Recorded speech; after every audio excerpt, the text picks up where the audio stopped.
Comment le mouvement européen et malgache soutient-il les jeunes entrepreneurs de la diaspora en Europe et à Madagascar? C'est ce que nous allons voir aujourd'hui depuis le Royal Monceau à Paris.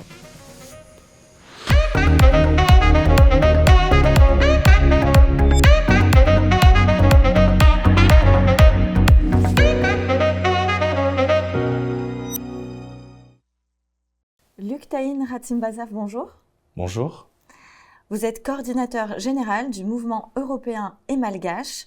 Vous avez grandi dans les quartiers nord de Marseille. Qu'est-ce qui vous a amené à vous engager dans le mouvement européen et malgache et quelle est votre mission? Merci de me recevoir à Forbes. Moi, c'est Luc Tahin Ratsimbazaf et j'ai 37 ans et je suis français, né à Marseille. Et j'ai grandi dans les quartiers nord de Marseille, à Frévalon, à La Rose.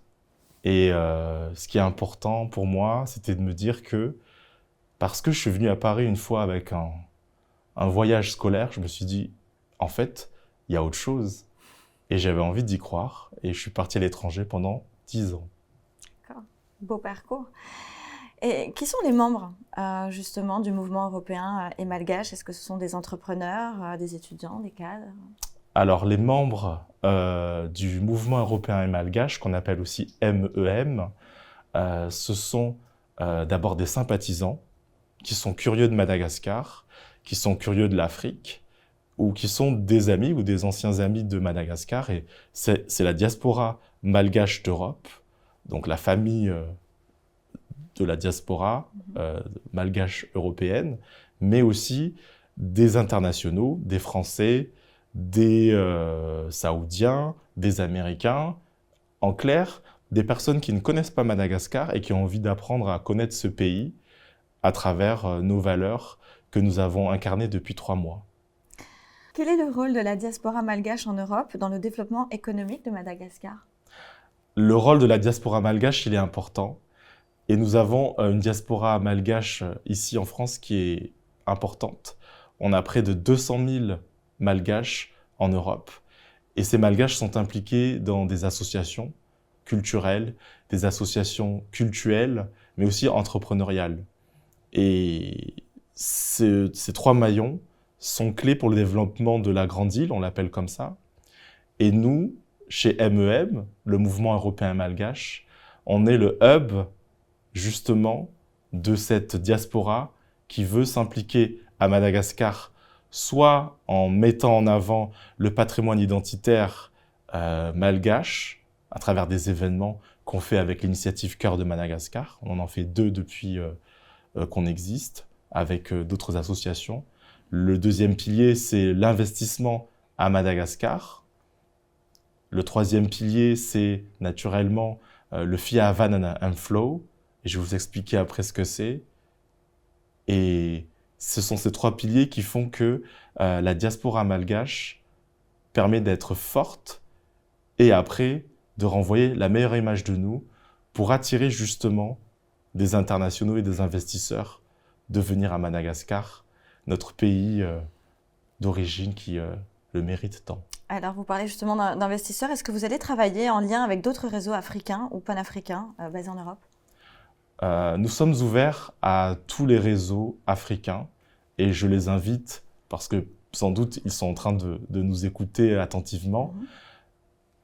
Le MEM, c'est déjà le hub de l'Afrique, puisque nous avons des représentants en Côte d'Ivoire, à Abidjan, au Sénégal, à Dakar, à Rabat, au Maroc.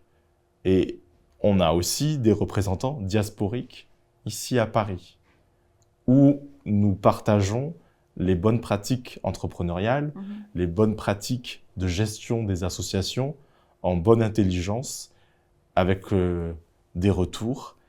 Et c'est important de faire cela pour voir ce qui est bon pour la diaspora, mais surtout pour Madagascar et son développement. On ne sommes pas là pour nous substituer aux autorités officielles ou aux grands décideurs économiques de Madagascar.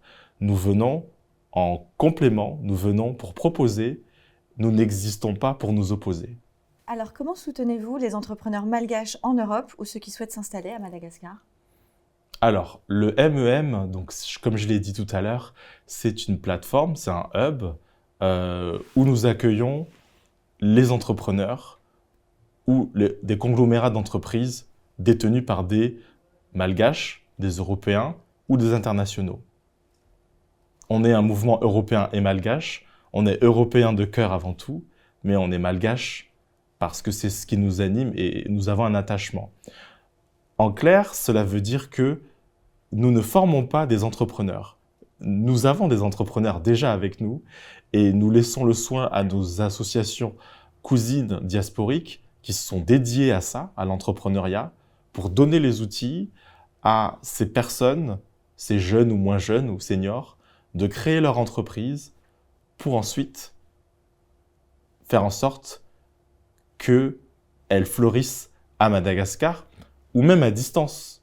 On a Internet, on a l'IA, ici en Europe.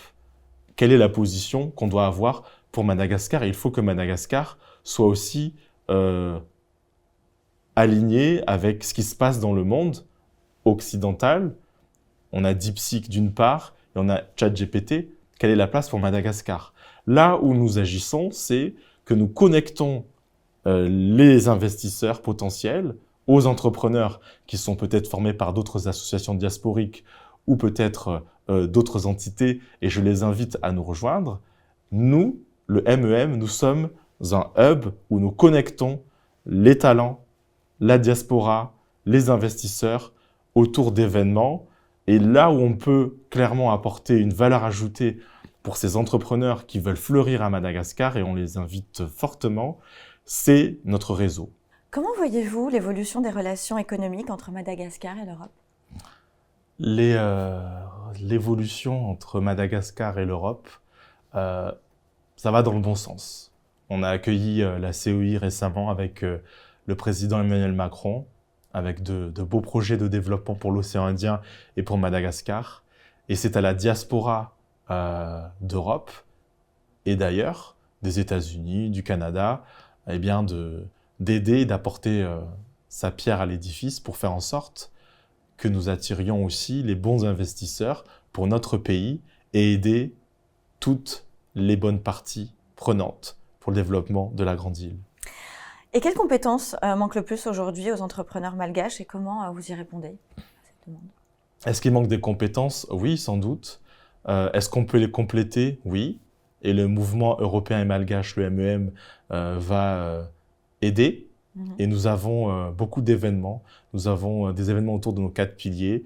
Nous avons de l'accompagnement. Nous avons aussi des voyages d'affaires et de loisirs où on vous emmène visiter nos baobabs et nos lémuriens et notre peuple qui aime bien cuisiner. Okay. Et après, on vous emmène auprès des groupements d'entreprises pour investir ou pour observer et dire du bien sur notre pays. En tout cas, ça donne envie. Qu'est-ce que je peux vous souhaiter pour 2025 et les prochaines années? De la santé mentale, du bonheur pour tous les entrepreneurs, qu'ils soient malgaches ou pas, ou de Forbes, parce que si on n'a pas la santé, on n'est pas productif.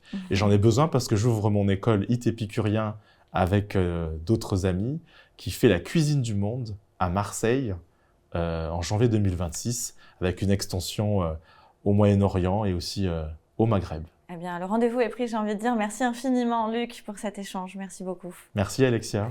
Je vous remercie également et je vous dis à très bientôt pour une prochaine émission sur Forbes.fr.